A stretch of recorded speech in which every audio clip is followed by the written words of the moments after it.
आत्मा की दुनिया में राजा को एक जासूस नियुक्त करना था, इसलिए ग्रे को चुना ताकि गड्ढे से निकले राक्षसों से निपटे। लेकिन ग्रे कुछ कहे बिना ही वहाँ से जाने लगा। वो नहीं चाहता था कि उसे बताया जाए कि क्या करना है, लेकिन नर्क के छोटे राजा ने इस बात पर उससे सोचने के लिए कहा। गड्ढे से निकला राक्षसी कीड़ा फिर प्रकट हो गया और इस आदमी के कान में घुस गया, जिसे कुछ गुंडे भाई धमका रहे थे। तभी आदमी तुरंत पलटवार करता है। राक्षसी कीड़े ने व्यक्ति की नकारात्मक भावनाओं को और भड़काया। आदमी ने अपना दिमाग पूरी तरह से खो दिया था। हालांकि लड़ाई के दौरान मोटरसाइकिल से गैसोलीन पूरे फर्श पर फैल गया। सभी लोग काफी डर गए थे।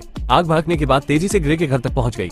मरे हुए ग्रे के शरीर को बचाने के लिए उसकी बचपन की प्रेमिका सोनिया आग के समुद्र में हताश होकर दौड़ी। सोनिया मदद के लिए जोर से चिल्लाई, लेकिन कोई उसकी बात बिल्कुल नहीं सुन सका।